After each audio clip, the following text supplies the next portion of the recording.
When you're starting up a medical practice, there are thousands of details, some more important than others. Where do you start? Well, my guest today helps providers start their own medical practice and is going to help us break it down. I'm Carl White, principal at Market Advisory Group, which is a healthcare marketing agency, and I'm also the host of Practice Care. The mission for both is the same, and that's to help private practice owners stay private.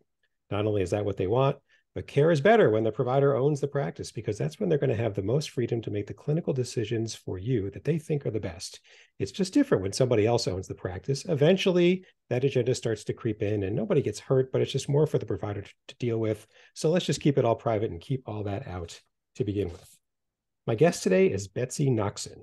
Betsy founded Drake & Company Medical Practice Consulting in 2021 to focus on supporting small to medium-sized private medical practices to achieve best practices for their business, staff, and patients. Betsy's goal is to help physicians be proactive so they can be productive and serve their patients to the best of their ability. Betsy's worked in the healthcare business for 30 years. She enjoyed a leadership role as a practice manager for a large hospital system in Cleveland. She excelled as a physician recruiter in Salt Lake City and directed all operations as the administrator for her own podiatric surgical practice in Glenview, Illinois. With Drake & Company, Betsy assists with the launch of medical practices, hiring, overseeing policies and procedures, coordinating training, office setup, patient enrollment, compiling a competitive benefits package, and more. Betsy also recruits physicians, helps with hiring staff at new office locations, and assists with bookkeeping reviews. Her primary responsibility overall is to help physicians solve business problems and offer peace of mind. And if that's not enough, the rest of us, the day is done, we go to sleep. Betsy's not done. She's also a young fiction author of the Eden Project series, The Eden Project, The Crescent File, and The Y Factor. And quote, this is from Betsy, in her free time, I guess that's not in her free time, Betsy is also an avid outdoor athlete, a passionate runner, cyclist, and swimmer who competes in marathons and triathlons. Betsy, I don't know how you found time to come on Practice Care, but we certainly thank you for doing so. Thanks for coming on. Thank you for having me. Yeah, I gotta keep things exciting. Well, you've got quite the menu to do so. So it's good to have you on. Thank you.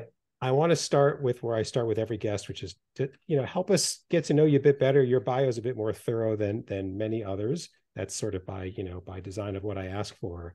I'm curious, how'd you get into healthcare? Like, why healthcare as opposed to anything else? It's a good question. Yeah, not what I saw my path and where that was going. I was an international studies major, very excited about traveling and learning about different cultures and languages. But then kind of graduating, I was thinking maybe law school and just kind of like a lot of people are out of college, not sure really where they want to go. A job opportunity came up at a hospital in Cleveland, and I thought, well, let me try it. It was a preventive cardiology program, and I loved it. I really enjoyed, helping people get healthy, and it was a brand new program. Then got into office management and practice management, and I enjoyed it. I really enjoyed the whole aspect of it and the operations and helping smaller practices actually were merging with hospitals at the time. So, and then married a foot and ankle specialist, and we bought our own practice here in Glenview, and that just kind of was a natural transition to help out and work in the administration of that practice for all those years as our family business. And I think what I bring to the table uniquely, aside from maybe other larger companies that do some of this, help people transition, is that I've been in that owner's seat for many years, and it's always about being a little proactive to mitigate issues that may come down the line. Because if you can take a few measures or policies and procedures in place or conversations with staff or physicians about issues, if you can prevent a larger problem down the road and be proactive. So that's when I work with my clients, I really feel like I've got ownership because I've been at owner's seat. I know where they're coming from. And I think that's what I love, what I'm doing right now, is because I feel like I'm making that impact and helping set them up to be successful and not be like, oh, why didn't I know that? Or what happened here? Or look retroactively at something they could have been proactively doing. Right. So healthcare was sort of I don't know, by chance, I guess. What was it about that first job that you looked at and said, I think I want to apply for that? I think it because I guess I was kind of I grew up as a golfer and got into running and just trying to the importance of being healthy and preventative. It was a preventive Okay. cardiology program, and I thought this is important. This is Mm, important for people to know. And the team aspect. There's a dietitian and an exercise physiologist, culinary center that was amazing. mm, Working with cardiologists, and I was the liaison to introduce people to the program and right. onboard them. And I just thought this is pretty cool, and really making an impact in people's lives. Okay. Interesting. Mhm. Um, so let's get into it. And, you talk about planning. I'm a big fan of planning process.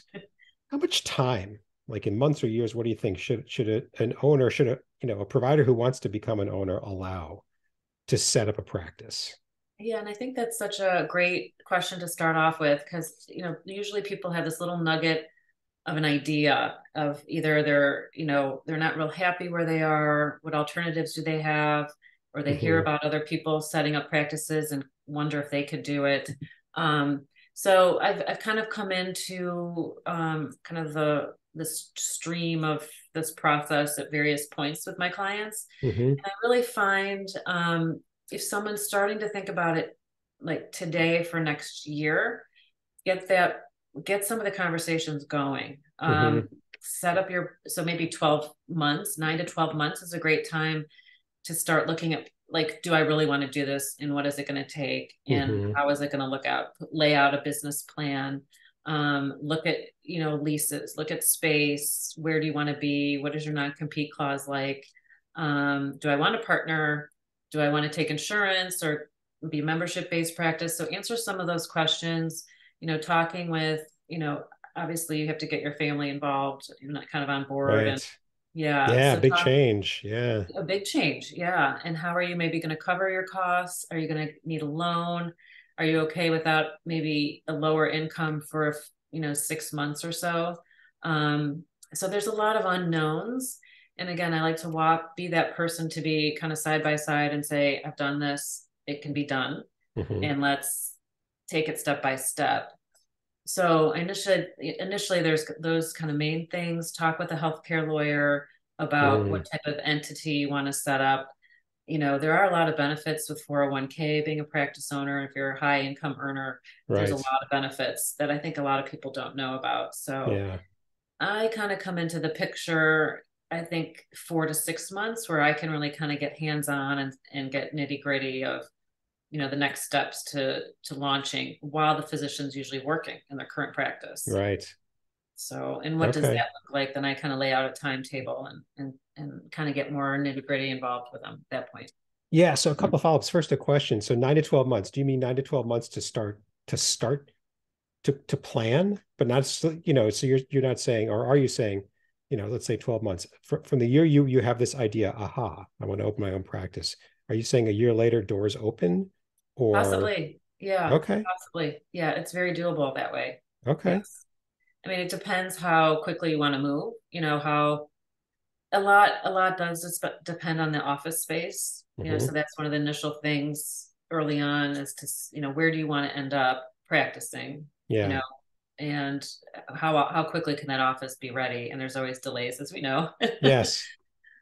Yeah. um, Okay. And then the other thing is, you mentioned almost in passing a healthcare attorney. And I want to emphasize this, not just for attorneys, but for every profession that you're going to need a listener, there's a healthcare version of it. And that's what you ought to get because, there's a thousand good business attorneys out there, but the healthcare part of it's different. And you can find a good healthcare attorney that also knows the business side. And that's what you're going to get. Healthcare accounting, healthcare. I do marketing, whatever it is, there's a flavor of it. And I would say, only reluctantly should you choose somebody, especially if this is your first time, that isn't a healthcare specialist within that field that you are looking for. It's just different. There are things that you have to know. Betsy, too, there are plenty of coaches and consultants that can help you start up a business. It's different if you're starting mhm, up a medical practice. mhm. It just is some overlap, but some difference. So ask around. How do you find out? Are you a healthcare specialist or not? What percentage of your clients are medical practices like I'm thinking of? 5. Keep going. Yeah, Everybody's got a couple. Find somebody yeah. that dominates in it. So okay, good. So Yeah. It's always nine good to months to a interview. year. Yeah, What's that? interview a few people Yeah. and see if they work for you. Obviously, people, I know people. Hmm. You know, so there's plenty of options out there, but you have to feel comfortable with who you're working with, Yeah. and I totally agree. Yep. There's even there's a whole, you talk about finding office space. There's a whole sub industry of that world. It's healthcare specialists. It's all they do, and find, the needs of a general space are different than the needs of a medical practice. There's different plumbing and electrical needs. Who knows, right? But they do, and they know what all the spaces are. Don't go generalist unless you really have to. As in this month, or rather not this month, this year or so, this 9 to 12 months, some things are more important than others. There's just probably some sort of generalized sequence of things you should be doing things in. How do you lay that out? Yeah. If a client came to you and said, and it was ideal, let's say it was 12 months, I want to open up a practice in a year, and you go, thank God somebody listened, and you've got the full year and you could sequence things out and not sort of, crash the system all at once. How Right. would you lay it out? Yeah. Definitely again, like getting that space, and then you can kind of work backward from there in a way of like, okay, we can open up in July. Mm-hmm. It's November. Mm-hmm. Let's kind of see how we need to work backwards. And initially a lot of physicians are, concerned about staffing. How Mm-hmm. long does it take to hire somebody? I'm like, well, it kind of depends on the climate, but I usually, recommend, 12 to 8 weeks Okay. because you don't want to feel pressured into hiring somebody that may not be a good fit.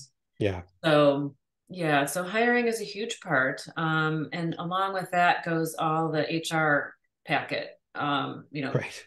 handbooks and policies, procedures. So that is a big piece that I help with. And with a small practice, I can do it myself. The larger Mm. practices, it's hard to find someone to do it. And the physician doesn't want to be that person screening calls and Yeah. saying, no, this isn't a good fit. It's kind of nice to hand that off to somebody. So the HR is a big component. Um, and so the IT, the marketing is huge. I always recommend, find actually early on, and you can attest to this, is if you have your name and it's been trademarked and you've gone through the healthcare lawyer Yep. to trademark that and make Right. sure no one else is using it, get your domain name, Mm-hmm. get that, you want maybe an information page, splash page to get started, Right. but hire Right. somebody like yourself, because people are going to, once they hear you may be leaving, patients panic a little bit. Oh my gosh, where are you going? And you can give them once you're kind of have it ready, you can at least give a landing page where people can say, okay, I can contact you. Yeah. And then the physicians can start a patient contact list. Yeah. Yes. If you're leaving, have them, don't just say, I don't know yet, or even suggest, I'm going here. Or you contact me, whatever. There can be no question. It's totally true. Yeah. So it starts with the space, which Starts makes with this. sense. Yeah. Yes. Name, get your space, decide on a name. Are you going to have a partner? Mm-hmm. Um, and so then there's a little bit of time in between. I might step in, once you kind of establish those things, get your healthcare accountant. I mean, yeah, your accountant, Right. figure out, some projections. If you are going membership based, what is that going to look like? How many patients do you need? You can crunch some numbers. Mm-hmm. That kind of gives you a little bit of security. If you are going with insurance, there is, that whole aspect of, um, enrollments with insurance and billing Credentialing and companies. And yeah. yeah, are you going to have an in-house biller, third party biller? What kind of EHR? That takes Yeah. some time. So Yeah, it has so many details. I wonder, I've never really made this comparison. I wonder how many more details there are to open up like a one or two doctor medical practice compared to some real retail, some non-medical. I wonder how many more things there are to get done on the yeah, same timeline. It's got to be just because of the regulation, right? right, You can't just right. between regulation and credentialing, just right there. Yeah. You can't get paid and you can't deliver Mm-hmm. treatment until those two things are done. Yeah. Um, Yes. totally. Yeah. And then, so those are the more important things. Right. How far into the future do you encourage physicians to think? Because as you were answering the question we were just talking about, I was thinking, the whole there's this sort of dance between, how many patients can I see? How many do I want to see? Because that's the revenue and that kind of guides investment to an extent. And you can get sort of stuck in this circle. and never Right. quite know, you gotta have to kind of pick a place. So, you know, do you project that out and then just, I guess you can, right? So if Yeah. you're going to be a podiatrist, you can say, well, the typical patient visit length is X. Yes, there's Yeah. variations, but typical. So per day, that means this. You can sort of really kind of Right. granularize Right. granularize it, I guess, and start to sort of, you know, pro forma some. Okay, so you can pro forma some numbers that way. Yeah. But then how far into the future do you encourage them to look?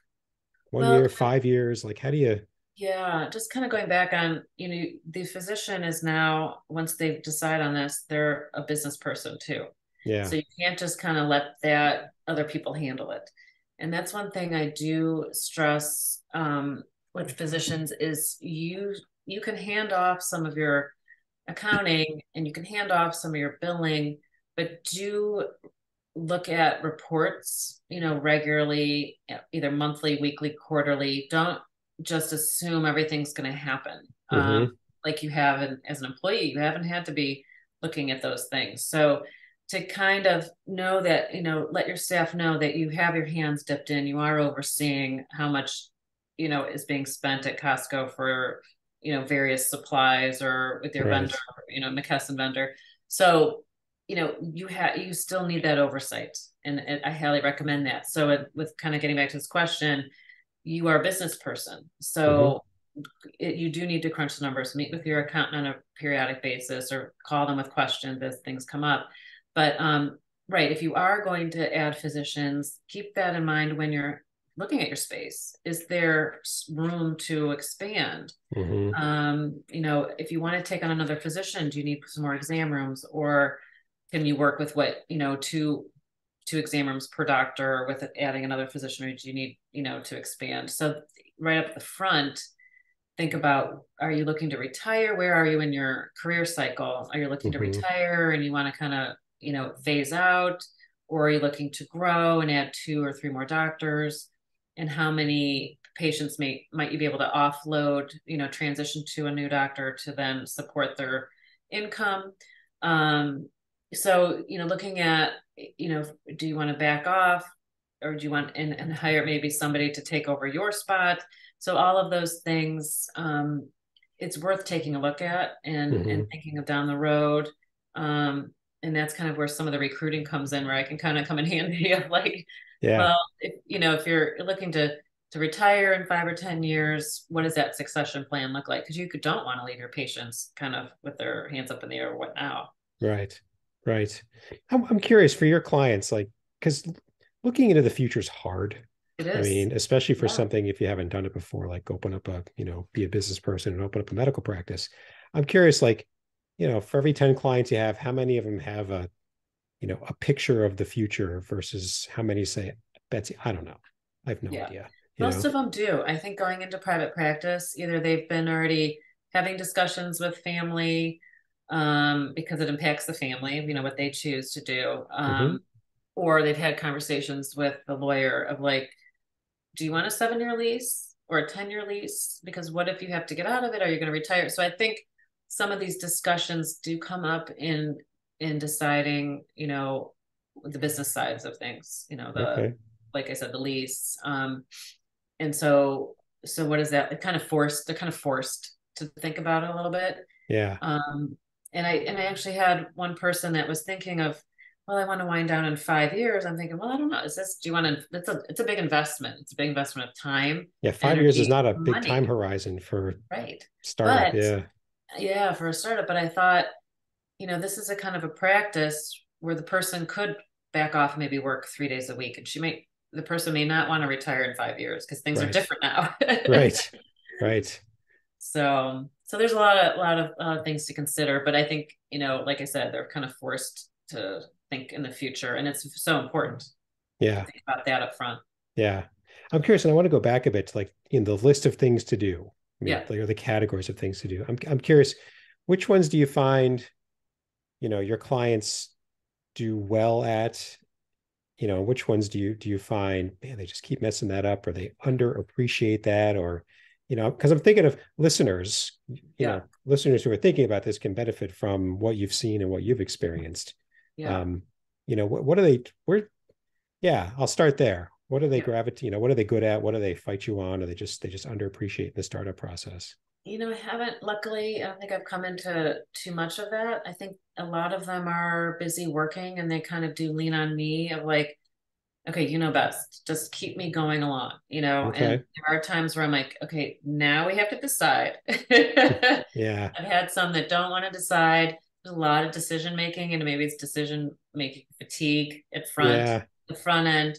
But It's then like once building a house. Like I could it never build is, that. I would shoot yes, myself. I couldn't. Yeah. All those decisions and totally. details. Yeah. Yeah. What Okay. tiles do you want? What Oh colors? my What color God. I paint? bet you just pick them. I don't care. I know, I know. Yeah. I don't Yeah. care. Yeah. But ultimately, they need to know it's, what, because they're going to be working in like the phone systems, the messaging communication, the EHR. So I can present them with options, but Hmm. I'm not the one working in them. So they ultimately need to be aware of what they're choosing. But there is a point where I'm like, okay, we can't stall. Like you said, get off the starting block. And Yeah. I'm kind of that person to say, okay, here's the agenda. Let's decide by Friday, Hmm. because we got to move to the next phase. Right. So Right. they are actually, everybody I've worked with has been excellent in understanding that, like to keep the process moving, we have to make decisions, but it's a little scary for everybody because, Sure. but then I kind of come back and say, well, you can back out of it if it doesn't work. Don't sign any long-term contracts. These Hmm. things are pretty flexible and like, okay, a year or two. And like, if it's disaster, which it usually isn't, Right. there are outs. Don't Right. lock yourself into something long term that you might regret. So Right. I imagine when they have to write the first sizable check, they go, "Oh, yeah. maybe there's a pause there." Yes, that's The very first true. reality. Yeah. Yeah. And that's something too they can, I've talked to lenders and they love giving out loans to physicians because Yeah. yeah, because they're pretty they're the chances there you have a problem or a default on it are pretty minimal. So Hmm.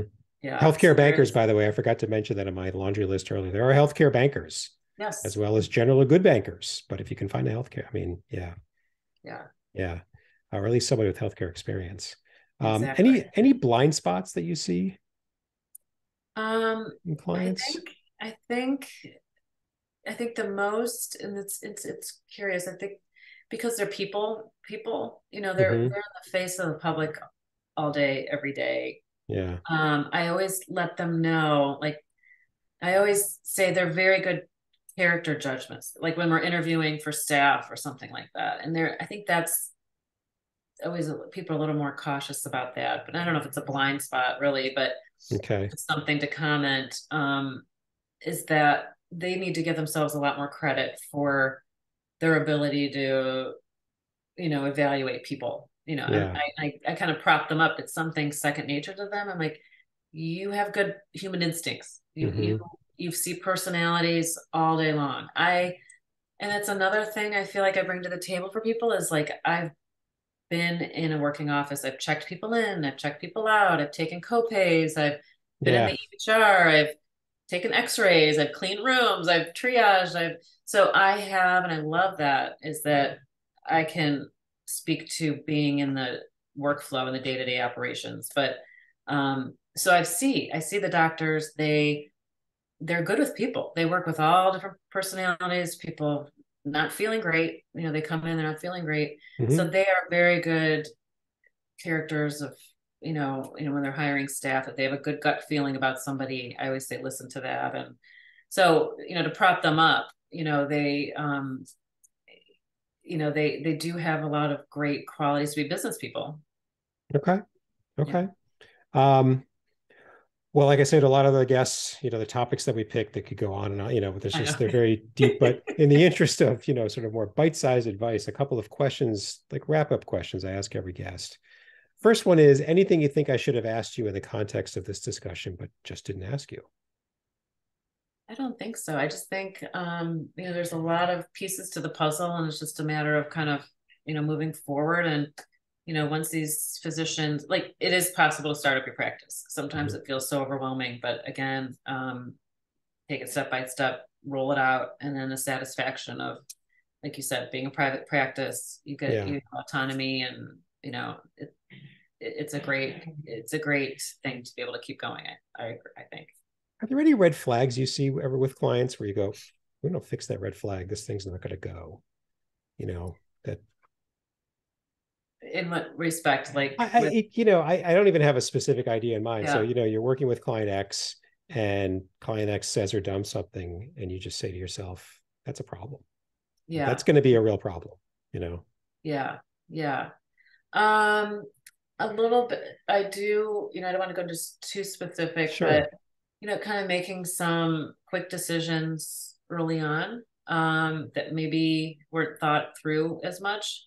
Okay. So maybe backpedaling a little bit, but um, or physicians that are just not clients, maybe like not seeing the big picture. But I haven't had, I've worked through it with them. So at Okay. this point, I haven't had, huge red flags, but Okay. Okay. And the other question I ask every guest as a wrap up is, so let's say we've caught a listener's attention. They've been thinking about starting up for a while or whatever. Sometimes, and there's a lot of enthusiasm, but sometimes people are stuck at the starting line. They just don't know where to get started. So if you had to nudge them off the starting line with one or two pieces of like simple, really practical pieces of advice that they could do to get started, what would you say they should do? get out the calendar. Let's look at the timeline, and Mm, say, let's get this done, and have that end date, and kind of think backwards, and just keep the agenda going, keep the momentum going. Even just, and this kind of goes back to some of my marathon training. yeah, Tell somebody about it. If you start telling friends, I'm going to start a interesting. practice, then you kind of becomes a reality. It's like, Yeah, do a marathon. Well, now I can't not do it, yeah, yeah. It's you embarrassing, start, but yeah, start telling your friends about it, and they'll probably, be excited for you. So I do kind of attribute a lot of work and, to the marathon training, and, what are you doing in that day, and what are you doing in that week, and what's the purpose of the training for that week? What's the purpose for, certain mm, goals that you're setting? So set some goals, take it day by day. It may feel overwhelming at times, but if you chunk it down and work with team, getting a really good team, on your side is that you feel confident with is huge. right, right. And I want to add one, and it's going to go against the question, which is because it's not necessarily simple. It's kind of simple, but it's a mindset change. I mean, you said it earlier. It's a Yes. mindset change. This is a business. Yes. Now, and if I have to tell you, the physicians that I've come across that were unsuccessful as owners, I think part of it is they didn't appreciate that and take that part seriously enough. Mm-hmm. The days are long gone when you can quote unquote hang a shingle and they will come. You have too Yeah. much competition and Mm-hmm. it's too complicated anyway. Um, not that it's a business like you're going to be this cold, unfeeling. It's a practice. It's a medical practice, yes, but there's a business side of it, and it's kind of almost 50-50 with the clinical side. So you got to treat it that way. Right. You mentioned numbers earlier. You don't have to know your numbers the way an accountant knows your numbers, but there's a handful of numbers you must know, and you must know what they mean when they change, and you must demand that they be presented to you so that you can Yes. scan them in a couple of minutes and know what's going on. It's doable. It's not Yes. always quick because nobody really knows what you're looking for. You do, and you kind of trial and error until you get there. But you got to have a mindset it's a business. So go read books on it. Go talk to whoever you have to.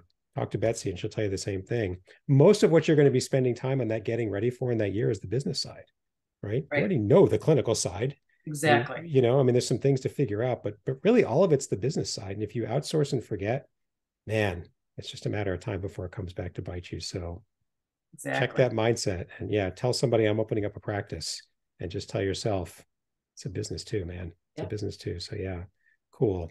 Yeah. Um, Awesome. well, Betsy, thank you for coming on Practice Care. And Thank really you for appreciate you having sharing me. your knowledge. Yeah. So you shared contact information with me. We're going to get all that contact information for the show notes for your episode. So anybody who's listening who wants to contact Betsy to learn more, you'll be able to do so. Couple of points before we wrap up the episode. First, if you are someone like Betsy or I who serves private practice owners, or if you're a private practice owner yourself and you've got experience on the business side of private practice that you think others would benefit from hearing about, well, we want you to come on Practice Care as soon as possible so that you can tell them all about it. In the show notes for Betsy's episode and every episode, there's a link, a couple of clicks, tell us what's on your mind so we can get you scheduled as soon as possible. And finally, at Practice Care, we do a new episode every week, and the easiest and best way to stay up to date with them is to subscribe. We're on Apple, we're on Spotify, we're on Google, we're on YouTube, all the major platforms and all the major players. Subscribe so that way every time a new episode drops, you'll get it right away. Thanks very much, and until next time.